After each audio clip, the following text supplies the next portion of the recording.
eu gostaria de compartilhar com vocês parte de um testemunho de uma pessoa salva que já serviu ao diabo.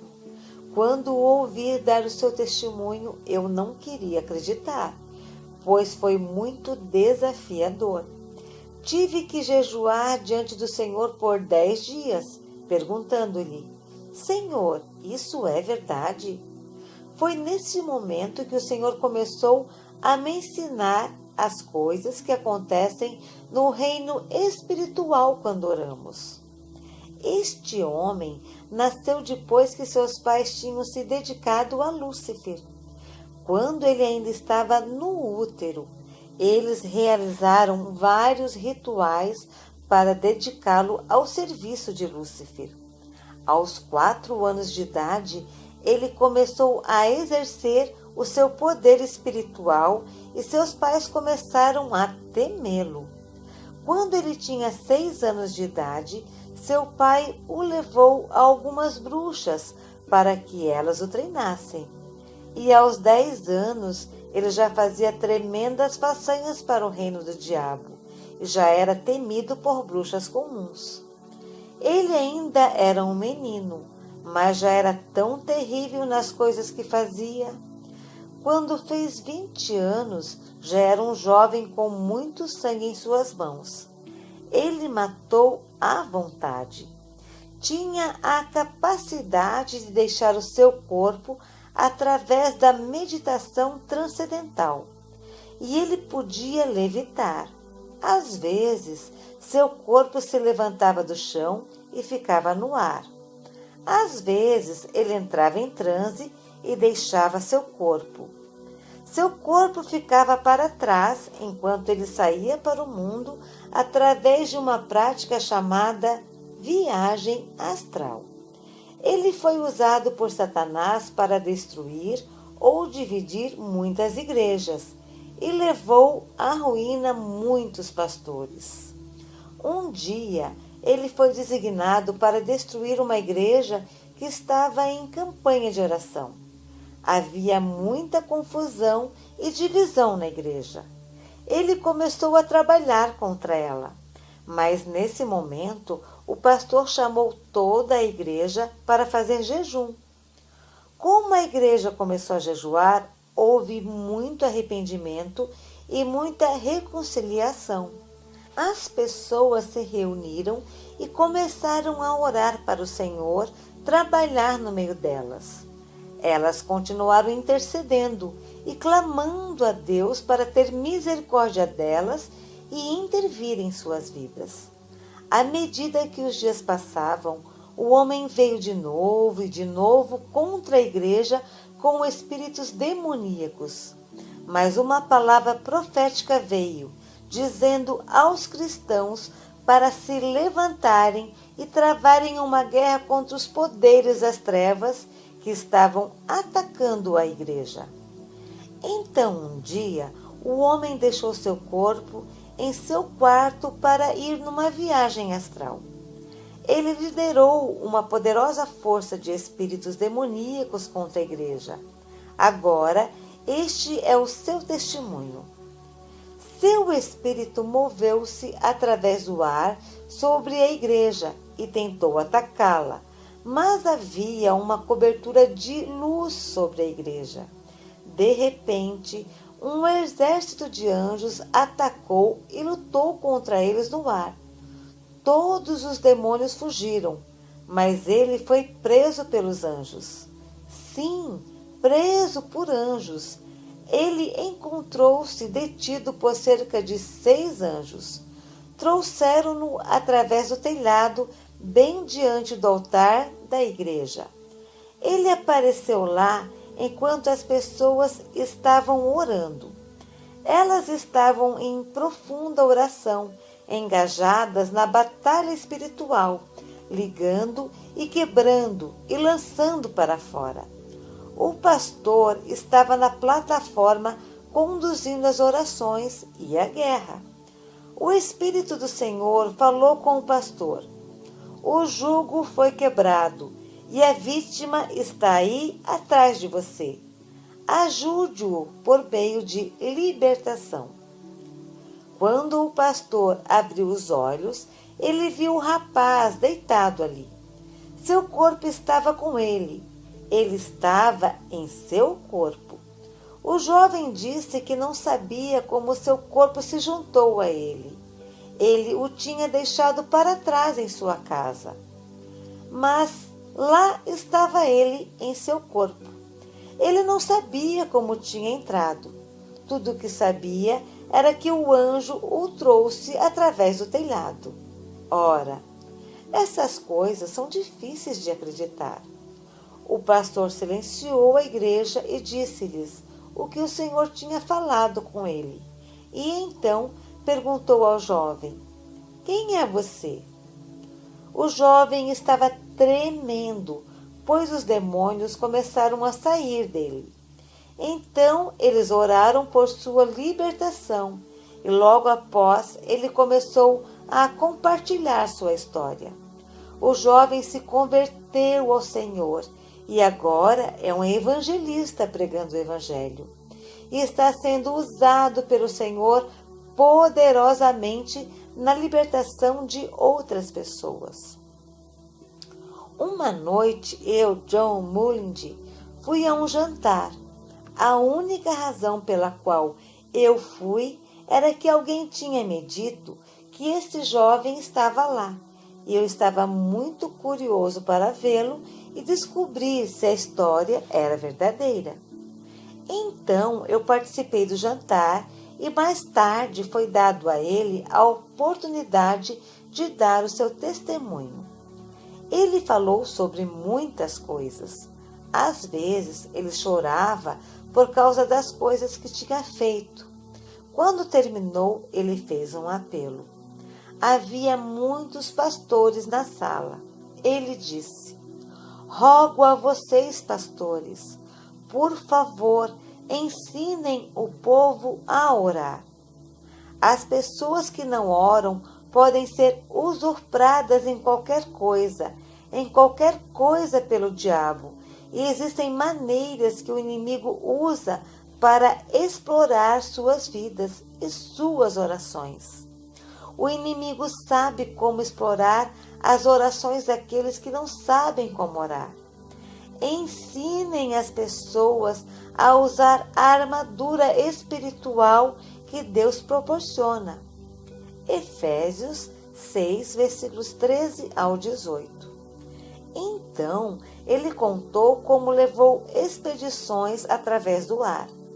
Ele ia com outros agentes satânicos e muitos espíritos demoníacos. Era como se eles estivessem trabalhando em turnos, da mesma forma que você tem que ir trabalhar no seu turno. Ele tinha um turno regular, no qual ele era obrigado a ir e travar guerra nos céus. Ele disse que nos lugares celestiais, no mundo espiritual, quando a terra é coberta por um manto de escuridão, a cobertura é tão densa que é como rocha sólida e abrange toda a área. Os espíritos são capazes de ir por cima e por baixo dessa cobertura e de lá influenciar os acontecimentos na terra. Quando os maus espíritos e os agentes satânicos humanos terminam seus turnos, eles vão para a terra nos pontos de aliança, na água ou na terra, para revigorar seus espíritos. Como eles revigoram seus espíritos? Pelos sacrifícios que as pessoas fazem nesses altares. Eles podem ser sacrifícios de feitiçaria, derramamento de sangue de todos os tipos, incluindo o aborto, guerra e sacrifícios humanos e animais. Podem ser sacrifícios de imoralidade sexual, nos quais as pessoas praticam perversões sexuais e todo tipo de promiscuidade. Tais atos fortalecem esses poderes. Existem muitos tipos diferentes de sacrifícios.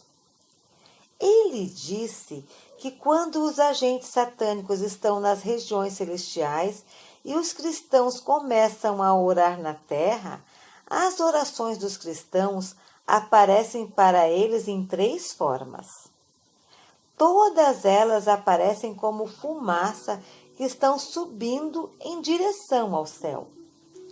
Algumas orações aparecem como fumaça que deriva ao longo e desaparece no ar. Estas orações vêm de pessoas que têm pecado em suas vidas, que não estão dispostas a tratá-los.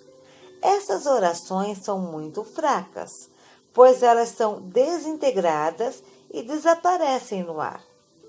Outro tipo de oração é também como fumaça. Levanta-se para cima até atingir a rocha, mas não consegue romper a rocha. Estas orações geralmente vêm de pessoas que tentam se purificar, mas não têm fé quando oram. Elas costumam ignorar outros aspectos importantes que são necessários quando ora. O terceiro tipo de oração é como a fumaça que está cheia de fogo. Quando sobe, é tão quente que quando atinge a rocha começa a derreter como cera, perfurando a rocha e a atravessa. Muitas vezes, quando as pessoas começam a orar, suas orações parecem com o primeiro tipo. Mas como elas continuam orando, suas orações mudam e tornam-se como o segundo tipo de oração. E como elas continuam orando, de repente, suas orações inflamam em chamas. Suas orações tornam-se tão poderosas que perfuram a rocha. Muitas vezes, os agentes do mal notam que as orações vão mudando e chegando muito perto de se tornar fogo. Esses agentes então comunicam outros espíritos da terra e dizem-lhes: distraia essa pessoa da oração. Impeçam-nos de orar, detenha-nos. Muitas vezes os cristãos se rendem a essas distrações. Eles estão buscando, arrependendo-se e permitindo que a palavra examine o seu espírito. Sua fé está crescendo. Suas orações são cada vez mais focadas. Então, o diabo percebe que suas orações estão ganhando força e as distrações começam. Telefones tocam, às vezes no meio de oração muito intensa. O telefone toca e você acha que pode ir atendê-lo e em seguida voltar e continuar orando. No entanto, quando você volta ao início, e é isso que o diabo quer. Outros tipos de distrações surgem em seu caminho. Elas podem tocar seu corpo, trazendo dor em algum lugar. Elas podem fazê-lo ficar com fome, fazendo com que você queira ir para a cozinha, preparar algo para comer.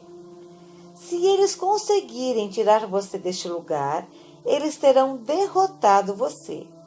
Ele disse aos pastores: ensinem as pessoas a reservar algum tempo, não apenas para oração casual.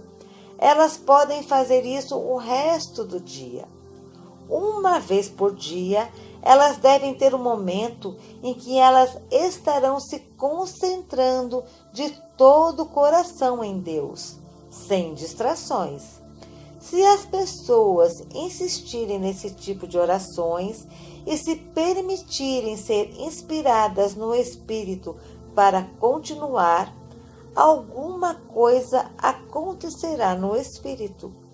O fogo atinge a rocha e ela derrete. O homem disse que quando o degelo começa, ele é tão quente que nenhum espírito demoníaco pode suportar. Nenhum espírito humano pode suportar. todos eles fogem. Aparece uma abertura no reino espiritual. Tão logo ela aparece, todo o problema na oração para. A pessoa que está orando no chão sente que a sua oração, de repente, torna-se tão boa, tão agradável, tão poderosa e intensa. Eu descobri que naquele momento, normalmente perdemos toda a consciência de tempo e outras coisas.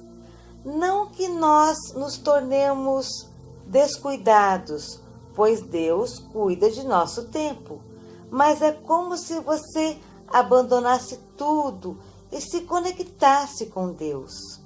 O homem disse que quando as orações rompem, a partir daquele momento não há mais resistência e a pessoa pode continuar orando enquanto ela quiser.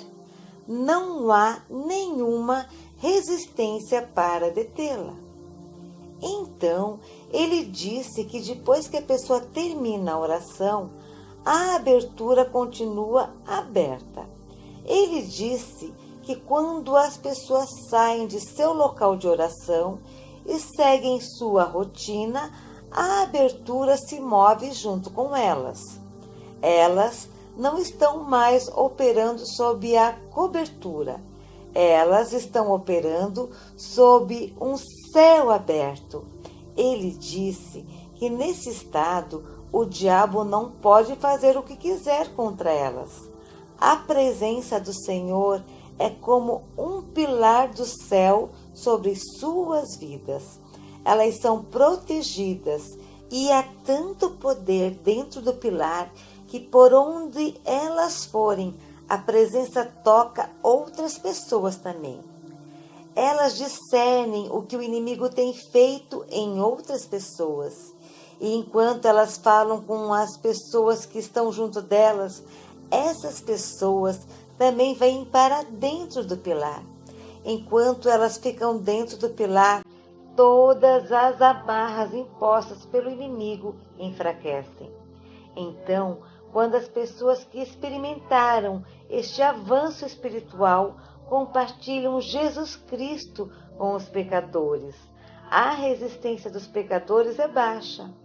É muito fácil trazê-los até a salvação quando oram pelos enfermos ou sobre outras coisas. A presença que está com elas faz toda a diferença. O homem disse que o diabo odeia essas pessoas. Ele disse que em lugares onde a oração acontece regularmente dessa forma, a presença vem sobre aquele lugar e não sai mais. Quando as pessoas que não conhecem a Deus entram em tal lugar, todas as amarras de repente se enfraquecem. Se alguém está disposto a servi-las com paciência e amor, elas podem facilmente ser atraídas para a salvação. Não pelo poder nem pela força, mas pelo Espírito de Deus que está presente. Mas ele disse que, se ninguém se preocupa em alcançá-las, elas apenas entram na sua presença, sentem-se condenadas e começam a debater se devem ou não ceder. Se elas não são atraídas para a salvação, quando se afastam daquele lugar, suas amarras ficam mais fortes e o diabo tenta o seu melhor para impedi-las de entrar em um ambiente como esse novamente. Como você pode imaginar, todos nós ficamos olhando para o homem enquanto ele nos contava as coisas que costumava fazer e ver. Em seguida, ele nos disse o que os inimigos faziam para aqueles que rompiam em oração. Ele disse que marcavam essas pessoas e os estudavam. Desenterravam tudo o que pudessem encontrar sobre eles. Então, sabiam de suas fraquezas. Quando alguém superasse em oração e rompesse, eles se comunicavam com outros espíritos dizendo: marque-o com isso, isso e isso. Estes são os seus pontos fracos. Entretanto, quando a pessoa sai de seu quarto de oração, o espírito de oração é sobre ela. A presença é com ela. Seu espírito é elevado e a alegria do Senhor é a sua força. No entanto, o inimigo sempre tenta trazer coisas que possam distraí-la de se concentrar no Senhor. Se a fraqueza da pessoa é na área de temperamento, o inimigo vai levar pessoas a fazer coisas para deixá-las irritadas. Se ela não é sensível ao Espírito Santo e se permite perder a paciência, ela tira os olhos do Senhor. Ela fica irritada, se sente furiosa. Então, depois de alguns minutos, ela quer esquecer tudo e seguir em frente com a alegria do Senhor. No entanto, não se sente mais alegre. Ela tenta se sentir bem de novo, mas não pode. Por quê? Enquanto ela estava cedendo à tentação, os demônios estavam trabalhando duro para fechar a abertura acima dela. Depois de terem restaurado a rocha, a presença é cortada. A pessoa não deixa de ser um filho de Deus, mas o extra de unção sobre a sua vida, a presença que buscou além do seu próprio esforço, é cortada. O inimigo busca conhecer as suas áreas de fraqueza. Se a fraqueza é a tentação de cometer imoralidade sexual, o inimigo vai preparar pessoas ou eventos, algo para despertar a paixão de repente e para levar à tentação. E se a pessoa cede à tentação e abre a mente para receber e entreter os seus pensamentos, quando ela volta e quer estar novamente na unção, ela descobre que a unção não está mais lá. Você pode dizer: isto não é justo. Basta lembrar o que a Bíblia diz. Coloque o capacete da salvação. Vista a couraça da justiça. Nós, normalmente, não entendemos o papel dessas armas na guerra. Mas lembre-se que Jesus nos ensinou no final da oração do Senhor: não nos deixeis cair em tentação, mas livrai-nos do mal. Toda vez que você tiver um avanço na oração, lembre-se que você ainda é um ser humano fraco. Lembre-se que ainda não foi aperfeiçoado. Diga ao Senhor: Senhor, que eu tenha gostado deste momento de oração, mas quando eu sair para o mundo, livra-me da tentação. Não me permita cair na armadilha do diabo. Eu sei que o inimigo está estabelecendo uma armadilha lá fora. Eu não sei de que forma ele vai fazer. E sei que ainda sou fraco em determinadas áreas. Dadas certas circunstâncias, vou ceder à tentação. Proteja-me, Senhor. Quando eu estiver indo para o caminho onde a armadilha foi armada, faça-me virar para o outro lado. Intervenha, ó Senhor. Não me deixe lutar só na minha própria força e habilidade. Livra-me do mal. Deus é capaz de fazê-lo.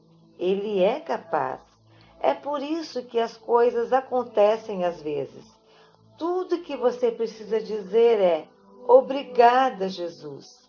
É por isso que o apóstolo Paulo escreveu no livro de 1 Tessalonicenses: dê graças a Deus em tudo, pois esta é a vontade de Deus em Cristo por você. Algumas coisas não são boas, elas são dolorosas e nos perguntamos por que Deus permite que aconteçam.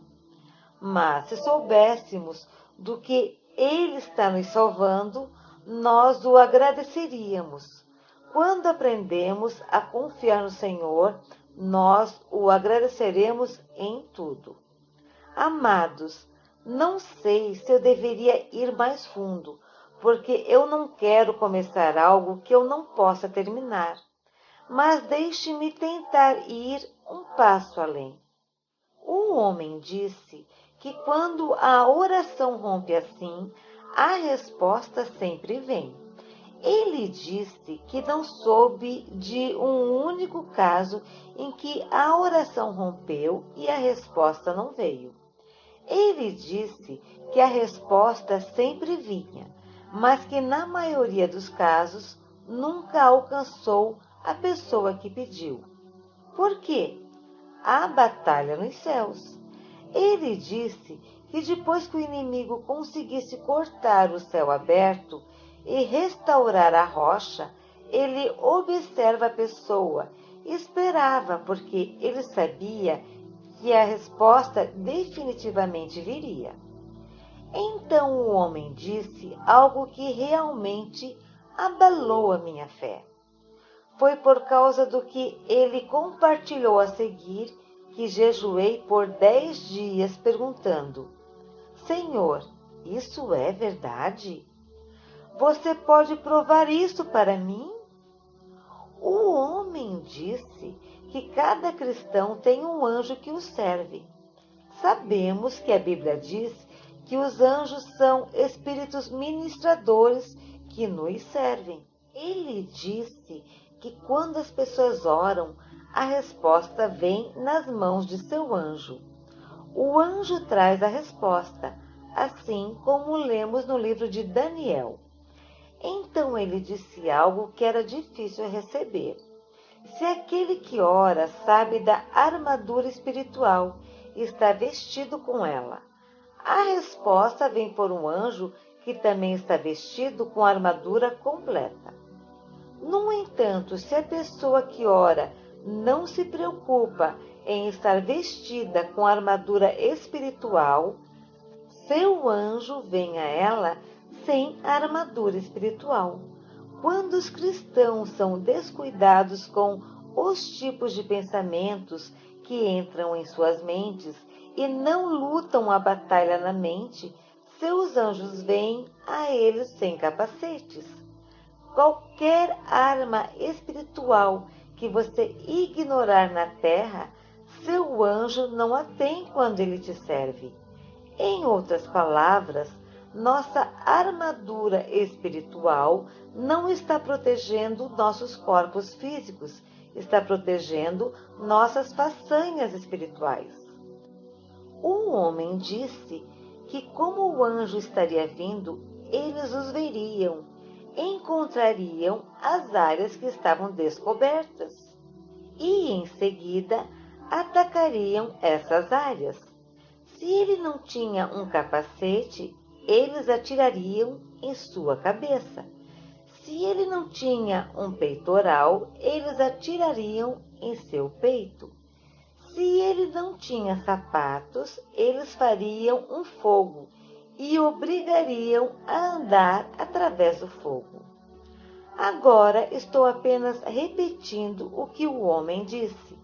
Na verdade, nós lhe perguntamos: os anjos podem sentir o fogo? Você sabe o que ele respondeu?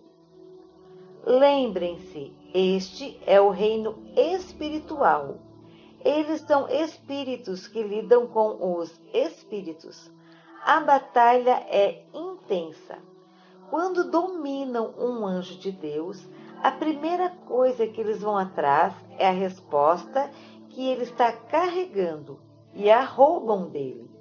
Então, eles dão a resposta a pessoas que estão envolvidas em ocultismo ou bruxaria, para que possam dizer: eu consegui isso por meio de bruxaria. Lembre-se que a Bíblia diz no livro de Tiago: todas as coisas boas vêm de Deus. Tiago 1, versículo 17. Então, onde é que o diabo consegue as coisas que ele dá ao seu povo? Algumas pessoas que não podem ter filhos vão para feiticeiros e satanistas e engravidam. Quem lhe deu o bebê? É Satanás um criador? Não, ele rouba de quem não ora até o fim. Jesus disse: orai sem cessar. E então ele disse: mas quando o Filho do Homem vier, encontrará fé? Ele vai encontrar você ainda esperando? Ou será que você desistiu e o inimigo roubou aquilo pelo que você orou? Então o homem disse que eles não ficavam satisfeitos apenas em roubar a resposta. Eles também queriam deter o anjo. Eles começariam a lutar contra ele. E ele disse que às vezes eles teriam sucesso em segurar e amarrar o anjo. Ele disse que quando isto acontece, o cristão na terra se torna uma vítima também. Ele pode fazer qualquer coisa para este cristão, porque ele fica totalmente sem auxílio no reino espiritual. Perguntei-lhe: você quer dizer que um anjo pode ser mantido em cativeiro pelas forças demoníacas? O homem não conhecia as escrituras na época em que ele estava dizendo tudo isso. Ele não conhecia os versículos. Ele estava apenas compartilhando suas experiências. Ele disse que não conseguia segurar o anjo por muito tempo, porque como outros cristãos orariam em outro lugar, reforços viriam e o anjo sairia livre. No entanto, se o cristão responsável não orasse por ele, o anjo permaneceria em cativeiro. Então, o inimigo enviaria seu próprio anjo para o cristão como um anjo de luz. É assim que o engano vem. Falsas visões e falsas profecias, falsas orientações ou conduções no espírito, e a realização de todos os tipos de decisões erradas.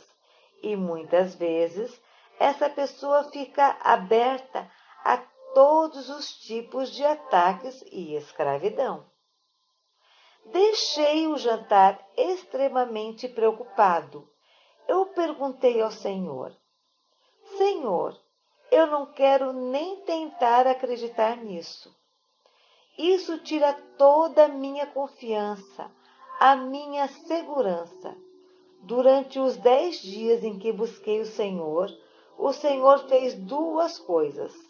Ele não só confirmou as coisas que eu tinha ouvido falar, mas também abriu a minha mente para entender muito mais sobre o que acontece no reino espiritual do que o homem nos disse.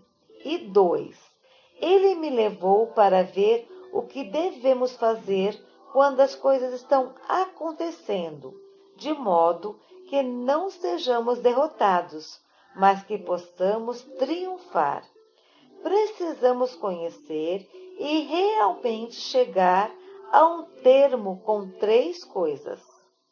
Primeiro, como usar as armas da nossa milícia? A Bíblia chama de armadura de Deus. Efésios 6, versículos 13 ao 18. Não é nossa armadura, é a armadura de Deus.